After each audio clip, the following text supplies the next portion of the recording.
প্রবাসীর বউরা কেন ইদানিং জয়েন্ট ফ্যামিলি বাদ দিয়ে একক পরিবারের উপর ঝুঁকছে বেশি কেন, এবং একা একা থাকতে পছন্দ করছে কেন?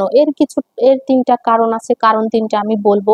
তো আমাদের এখানে কিছু ভাবি আছে, তারা আগে জয়েন্ট ফ্যামিলিতে থাকতো, এখন একক পরিবারে থাকে।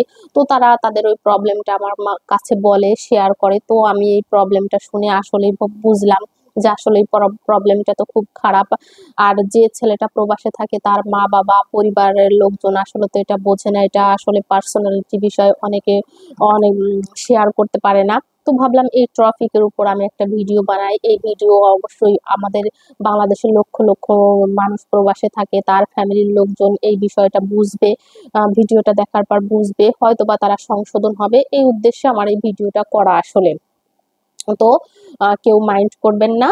তো আমি বললাম, তো প্রবাসীরা এই যে জয়েন্ট ফ্যামিলি ভেঙে একক ফ্যামিলিতে ঝুঁকছে বেশি, এর তিনটা কারণ প্রধানত। একটা কারণ হচ্ছে, একটা ছেলে যখন বিদেশে যায়, প্রবাসে যায়, ধরুন এই রাফার বাবাই বিদেশে গেছে, বিদেশের সময় আর বাংলাদেশের সময় এক না। যেমন রাফার বাবার ওখানে রাত 10টা বাজে, আমার এখানে রাত 2টো বাজে। তো রাত 2টোর সময় রাফার বাবার ওখানে রাফার বাবা ফ্রি থাকে, তখন সে আমাকে ফোন দেয়। তো রাফার বাবার সাথে যখন 2টোয় সে ফোন দেয়, তার সঙ্গে কথা বলতে বলতে রাত 3টা বাজে। তো 3টা বাজলে পড়া 3টার পরে আমি যাই ঘুমোই। তো আমি যদি 3টার পরে ঘুমোই, তাহলে আমি সকাল কয়টায় উঠবো বলুন তো আপনি? তখন তো সকালে আমার পক্ষে ওঠা সম্ভব না। আমি 1 দিন 2 দিন উঠবো, এরপরে আর উঠতে পারবো না। আর একে তো মনে করেন আমার প্রিয় মানুষটি দূর প্রবাসে থাকে, যাকে আমি দেখতে পাই না, কিছু না। তো তার সঙ্গে যদি আমি একটু ঠিকঠাক ভাবে যদি কথা না বলতে পারি, তাহলে আমি থাকবো বা কি করে, তাই বলুন তো? এটা সবসময় নিজের বুঝটা দিয়ে বুঝতে হয়। তো মনে করেন টাইমের সমস্যা হয়। আর এক জয়েন্ট ফ্যামিলিতে থাকলে কি, মরবাচো সকালবেলা উঠতেই হবে, না হলে তো বলবেন এত বেলা হয়ে গেছে, নবাবজাদি এখনো ঘুমায় রয়েছে, কখন ঘুম থেকে উঠবে আর কখন নাস্তা বানাবে আর আমরা কখন খাবো, এরকম একটা প্রবলেম থাকে। আর যখন মেয়েটা, যে কোনো মেয়েই যদি শ্বশুর বাড়ি যায়, ঘুম থেকে উঠতে দেরি হয়, তো সে উঠলেই কিন্তু তার মনের মধ্যে একটা ভয় কাজ করে যে ও বাবা এত বেলা হয়ে গেছে, এখনো ঘুম থেকে উঠলাম, কি না কি বলবে, একটা ভয়ের মধ্যে থাকে। তারপরেও যদি তার ফ্যামিলির লোকজন যদি এ নিয়ে কথা শোনায়, তো বলার আর কিছু নেই। তারপরে মনে করে দিনের বেলায় মনে করেন বিদেশের টাইম আর বাংলাদেশের টাইম এক না। বিদেশে যখন সে ফ্রি থাকে, বাংলাদেশে তখন আমি ব্যস্ত থাকি। আর ওই জয়েন্ট ফ্যামিলিতে থাকলে মনে করেন গাট্টি গাট্টি রান্না, 2-3 প্রকারের পদের তরকারি রান্না, ভাত রান্না, অনেক কাজ বেশি। একক পরিবারে কাজ কম, জয়েন্ট পরিবারে কাজ বেশি। তো তখন মনে করেন যে সে যখন ফ্রি থাকে, আমি তখন পরিবারের রান্না বান্না নিয়ে ব্যস্ত থাকি। অনেক সময় অনেক শাশুড়ি আছে, থো মোবাইল থো, আর কথা বলা লাগবে না, আগে কাজ করো, এরপরে কথা কয়নি, এরকম বলে থাকে। তো বলার পর তখন ও কথা বলতে পারে না। 2 তো গেল, দিনেও কথা বলতে পারে না, রাতেও প্রবলেম, তাহলে কথাটা তখন সে বলবে কখন? এরপরে যখন কোনো ছেলে বিদেশের থেকে আসে, কতক ছেলে আছে 9 বছর পরে আসে, কতক ছেলে আছে মনে করেন যে 5-6 বছরের কম আসতে পারে না প্রথম টিপে। তো যে ছেলেটা 9 বছর কিংবা 5-6 বছর পরে আসে, তখন তো মনে করেন তার স্ত্রী ভাবতেই থাকে যে এত বছর পরে আমার স্বামীটা আসছে, তো আমি একটু পার্সোনালি একটু সময় কাটাই, একটু টাইম মেনটেন করি। কিন্তু সেটা হয়ে ওঠে না। এত বছর পরে ছেলে আমার আইছে, তখন মাতে কি করে, আমার ছেলে এতদিন কিছু খায়নি, যত প্রিয় খাবার আছে গাট্টি গাট্টি রান্না বাড়া তো আছে। এরপরে মনে করেন ছেলের বোন বা বোনের ছেলে মেয়ে, আত্মীয় স্বজন যা আছে সব একে একে আসতে থাকে। বাড়ির লোকজন গিট গিট গিট গিট করে। আর লোকজন যখন বেশি, রান্নাও বেশি, থালা বাসনও বেশি, কাজও বেশি, তখন ওই মেয়েটা কি এর স্বামীর সাথে একটু ভালো সময় কাটাবে, একটু সময় দেবে? তখন ওই রান্না বান্না, মেহমান সবকিছু মেনটেন করতে করতে সে নিজেই টায়ার্ড হয়ে যায়। আর বিদেশের থেকে যখন যারা আসে, আমার মনে হয় যেন তারা জন্য চিড়িয়াখানার পশু। পশু যেমন চিড়িয়াখানার পশুরে সবাই দেখতে আসে, তা বিদেশের তো একটা লোক আসলে ওরকম সবাই আসে, ভিড় করে, সে আসে অশ্বি পশি আর মেহমান হোক সবাই হোক, সমানায় অসমানায় শুধু ডাকাডাকি করে, এই আইসিস নাই রে করে তুই আসার সময়। তাহলে এই সব সময় যদি এভাবে মানুষ ডাকে আর এইভাবে যদি কথাবার্তা বলে, তাহলে ওই স্ত্রীটা কখন কথা বলবে? সে তো দীর্ঘ 9 বছর, 6 বছর, 5 বছর অপেক্ষায় বসে থাকে যে কখন আমার স্বামীটা আসবে, আর কখন আমার মনের অনেক কথা থাকে আমি বলবো, সেটা তার বলা হয়ে ওঠে না।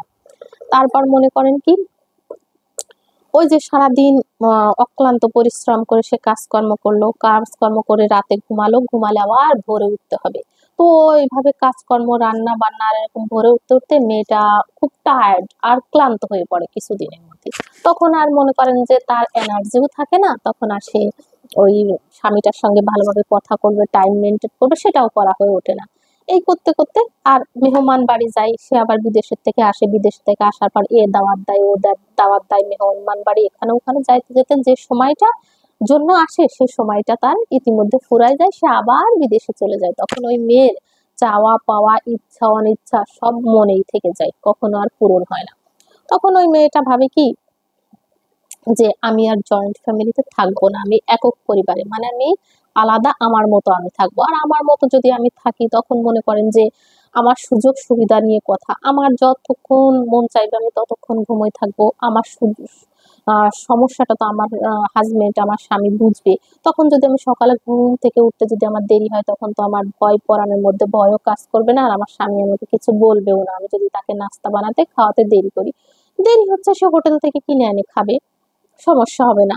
এজন্য সবাই মনে করেন ওই জয়েন্ট ফ্যামিলি ভেঙে একক পরিবারের দিকে এসে ঝুঁকছে।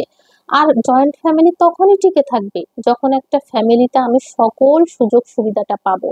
কিন্তু আমি যখন সুযোগ সুবিধাগুলো পাবো না, তখন তো জয়েন্ট ফ্যামিলি থাকবে না, তখন তো মনে করেন একক পরিবারের দিকেই ঝুঁকবে। তো এই ভিডিওটা বানালাম যে সব ভাইরা প্রবাসে রয়েছে, তার মা বাবা আর তার ফ্যামিলির লোকজন যেন এই বিষয়টা বুঝতে পারে। আর প্রত্যেক শ্বশুর মানে শাশুড়িরা আর শ্বশুররা যদি বুঝতো যে আমাদের শৈশবকালে বা আমরা যখন ওদের বয়সে ছিলাম তখন আমাদের মনটা কিরকম ছিল, এখনো তো ওদের মনটা ওরকম, তা ওদেরকে আমরা ওদের মতো একটু থাকতে দিই, ওদের মতো একটু চলতে দিই, আমরা ওদের উপর আমাদের হুকুম প্রেশার ক্রিয়েট না করি, এটা যদি বুঝতো তাহলেই মনে করেন এই জয়েন্ট ফ্যামিলি গুলো ভাঙতো না।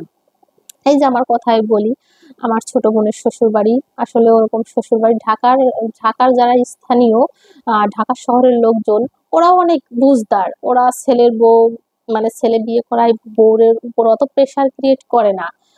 ওরা তারা তাদের মতো স্বাধীনভাবেই জীবনযাপন করে।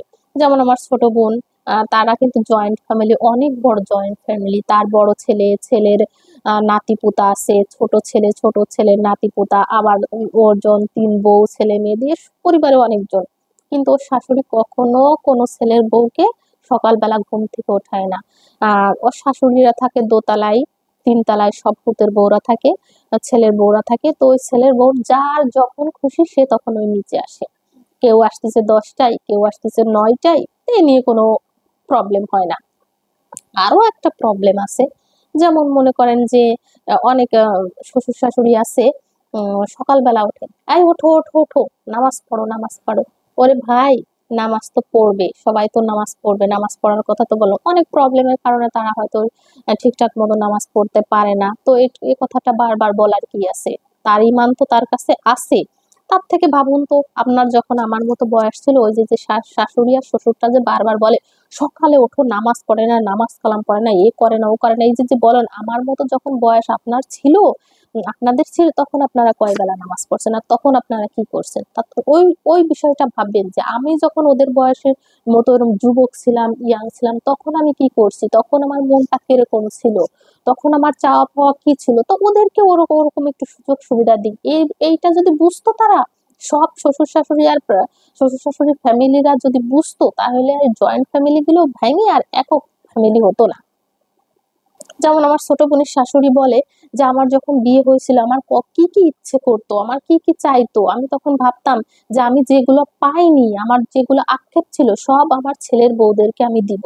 তো সকালে হোক দুপুরে হোক আর যে টাইমে মনে করেন আমার ছোট বোন ঘুমাক, কখনো ওর শ্বশুর শাশুড়ি ডাক দেয় না, কয় কি যে ওরা ওদের মতো ঘুম পুরা করে উঠুক। একজনের যদি ঘুম না থাকে, সে তো জোর করে এরকম চোখ বন্ধ করে শুয়ে থাকবে না, নিশ্চয়ই তার ঘুম পাচ্ছে, তো ঘুমটা পুরা করে আসুক। এরকম শাশুড়ি খুব লাখে একটা মেয়ে, এরকম ভালো শাশুড়ি পাওয়া খুব আসলে ভাগ্যের ব্যাপার, যেটা সবার জোটে না। তো আমার ভিডিওটি যদি আপনাদের ভালো লেগে থাকে তাহলে আমার পেজটি ফলো করুন, আর কেউ নেগেটিভ সাইডে নিয়েন না, আসলে আমি এটা পজিটিভ ভাবে নিছি, যাদের এই প্রবলেমটা হয় তারা এটা বুঝবে।